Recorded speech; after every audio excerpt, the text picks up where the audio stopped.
राजधानी दिल्ली के अंतर्गत आने वाले नजफगढ़ जोन में हमेशा कुछ ऐसे काम किए जाते हैं जो सुर्खियां बखूबी बटोरती हैं। और इस बार था कि प्लास्टिक लाइए और प्लांट ले जाइए या फिर कोई बैग ले जाइए। इस बात को बखूबी समझा जा सकता है कि प्लास्टिक पर्यावरण के लिए कितना हानिकारक है। और पॉल्यूशन को लेकर के एमसीडी में बैठी भारतीय जनता पार्टी की सरकार सकारात्मक कदम उठाने के लिए लगातार तत्परता दिखा रही है। इसी क्रम में द्वारका वार्ड ए की निगम पार्षद नीतिका शर्मा ने नजफगढ़ जोन के डीसी भूपेश चौधरी के साथ मिलकर एक अनूठी पहल की शुरुआत की। इस खास कार्यक्रम के दौरान अगर आप किसी भी तरीके से पॉलिथीन रैपर को इकट्ठा कर अगर द्वारका सेक्टर 12 में बने दक्षिणी दिल्ली नगर निगम के बूथ पर जाकर आप उन्हें जमा करेंगे तो उसके दौरान आपको या तो जूट का थैला या फिर प्लांट दिए जाएंगे। इस कार्यक्रम का शुभारंभ खुद डीसी भूपेश चौधरी और द्वारका वार्ड ए की निगम पार्षद नीतिका शर्मा ने किया। इस मौके पर तमाम द्वारका निवासी मौजूद रहे और द्वारका सेक्टर 12 के मार्केट एसोसिएशन के सदस्य भी मौजूद रहे और उन्होंने इस खास कार्यक्रम की खूब प्रशंसा की। मीडिया को संबोधित करते हुए भूपेश चौधरी ने कहा कि एक सकारात्मक पहल है, लेकिन ये उस वक्त कारगर साबित होगा जब हर व्यक्ति अपने आप से इस पहल में कदम से कदम मिलाकर चलने की शुरुआत करेगा।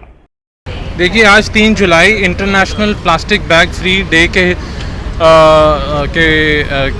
उसमें उपलक्ष्य में मनाया जा रहा है पूरे भारत में, और specially Delhi SDMC Najafgarh zone इसको बढ़ चढ़ के मना रही है और प्रमोट कर रही है एक ऑल्टरनेट लाइफस्टाइल जिसके अंदर प्लास्टिक ना हो और जिसमें प्लास्टिक के ऑल्टरनेटिव्स को हम एक्सप्लोर करें और कैसे अपना प्लास्टिक का यूज़ को कम करें और एक पर्यावरण की और उसके कुछ ऑल्टरनेटिव्स को एक्सप्लोर करें, है ना। लेकिन लगता नहीं है सिर्फ ये वन डे इवेंट है, इसके बाद अगर आप गौर से देखेंगे तो लगातार प्लास्टिक वैसे ही दिखाई देती है जैसे 10 साल पहले। देखिए, इसमें मुझे बोलते हुए बिल्कुल शर्म नहीं आ रही कि प्लास्टिक ऑलरेडी इंडिया में बैन है और प्लास्टिक के अगेंस्ट जो रूल्स ऑलरेडी 4 साल पहले सरकार ने निकाल दिए थे, लेकिन उसके बावजूद प्लास्टिक बढ़ता ही जा रहा है। और इसका रीज़न ये है कि ये सिर्फ एक गवर्नमेंट के हिसाब से, गवर्नमेंट के कंट्रोल से या ऊपर से ऑर्डर के माध्यम से प्लास्टिक बैन इम्प्लीमेंट नहीं होएगा, ये अब समझ में आ चुकी है। जब तक इसके अंदर पब्लिक की भागीदारी नहीं है तब तक, और जब तक पब्लिक की जागरूकता नहीं है तब तक ये जो बैन हम जिसकी कोशिश कर रहे हैं ये नहीं आ पाएगा। तो इसमें हमारा जो अब मेन फोकस है वो लोगों को इस बात के प्रति अवेयर कराना है कि प्लास्टिक की वजह से हमें क्या क्या नुकसान हो रहा है, हमें ही नहीं हमारी पर्यावरण को, हमारी प्रकृति को, हमारी आने वाली नस्लों को क्या नुकसान होगा।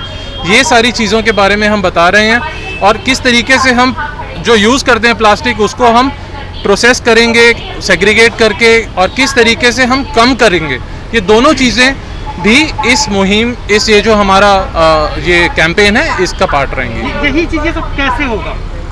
ये प्लानिंग तो है कि हम लोगों को अवेयर करेंगे, मुहिम चलाएंगे, इसके लिए देखिए, इसके लिए जैसे हमने ये फंक्शन करा है मार्केट एसोसिएशन के साथ, हमारी यही एक हमारा ये एक वो रहेगा कि हम सारी जो मार्केट्स हैं वहाँ पे एक इस टाइप का बूथ सेटअप कर रहे हैं जहाँ पे लोग अपना प्लास्टिक लेके आएँ और उसके बदले हम उनको ये जूट बैग या क्लॉथ बैग 10 रुपये 15 रुपये में उनको सस्ते मूल्य पे अवेलेबल कराएंगे।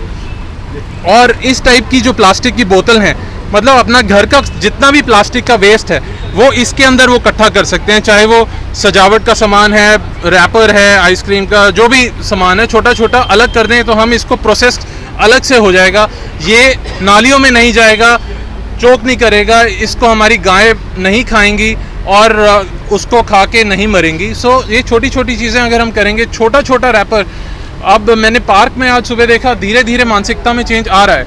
हमारे जो बच्चे हैं छोटे छोटे वो आइसक्रीम का पैकेट पार्क में उठा के अलग से उसे डाल रहे हैं, ऐसे नहीं है वो हर जगह पड़ा हुआ है। सुबह वॉक करते हुए लोग अलग अलग करते रहते हैं। सो कहीं ना कहीं मुझे लगता है कि इतना सब कुछ कर रहे हैं हमारे जो काउंसलर महोदय भी हैं, ये भी इतना इंटरेस्ट लेके कर रही हैं, तो इसमें थोड़ा थोड़ा कहीं ना कहीं मानसिकता में चेंज आना शुरू हो गया है।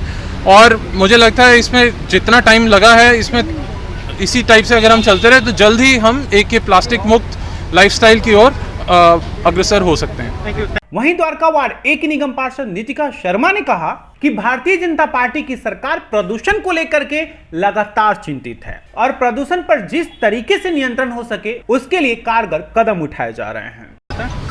जी, आप सबने देखा कि जिस तरह से हमने प्लास्टिक लिया और उसके बदले जूट का बैग दिया है और प्लांट्स दिए हैं, तो ये मुहिम हमने स्टार्ट करी है। आज international plastic bag free day है, तो उसके उपलक्ष्य में हम लोग इकट्ठे हुए हैं यहाँ पर और सबको अवेयरनेस ये कैंपेन हमने चलाया है। आज यहाँ से हमारे डीसी भूपेश चौधरी जी हैं जिन्होंने बहुत इंटरेस्ट लेके ये पूरे हम अपने जोन में ये काम कर रहे हैं। तो हमने इस मुहिम को जन जन तक लेके जाना है, क्योंकि सिर्फ ऑफिशियल्स नहीं कर सकते इसको, इसमें जनता का सहभागी होना बहुत ज़रूरी है। क्योंकि बच्चे जब जानेंगे कि प्लास्टिक को उन्होंने नहीं यूज़ करना, अगर यूज़ कर रहे हैं, क्योंकि रैपर्स वगैरह आते हैं, हम घर में डेली दूध की थैलियाँ आती हैं, तो उनको कैसे कट करके और किस तरह से हमें एक जगह इकट्ठा करके यहाँ पे दे जाएं और हम उनके बदले उनको रिसाइकिल करके अच्छा यूज़ कर सकते हैं ताकि एनवायरनमेंट को ख़राब ना हो।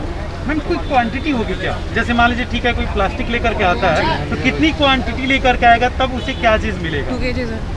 ये 1 बॉटल में जैसे आप देख रहे हैं यहाँ पर कि ये जो बॉटल्स में आज हमें देके गए हैं जो मार्केट एसोसिएशन के लोग हैं, तो इस तरह से आप बॉटल में यूज़ कर सकते हैं या फिर एक बॉटल में आप जितना उसमें जो भी रैपर्स वगैरह होते हैं आप उसको डाल के दे सकते हैं। तो उसके बदले हम यहाँ पे बैग और प्लांट्स वगैरह जो भी उनका मन हो वो ले सकते हैं। सड़क, नाली और गली के उद्घाटन को ही अभी तक विकास कार्य और किसी राजनेता की पहचान बताई जाती है, लेकिन कुछ रचनात्मक रूप से भी ऐसे काम किए जाते हैं जो अपने आप में एक अनूठा पहल बन जाता है। द्वारका वार्ड 1 की निगम पार्षद नितिका शर्मा ने जिस तरह से द्वारका की खूबसूरती के लिए और द्वारका वार्ड 1 को पॉलिथीन मुक्त करने के लिए जो कदम उठाया वो वाकई काबिले तारीफ है। दिल्ली ब्रेकिंग के लिए अनुज मिश्रा की रिपोर्ट।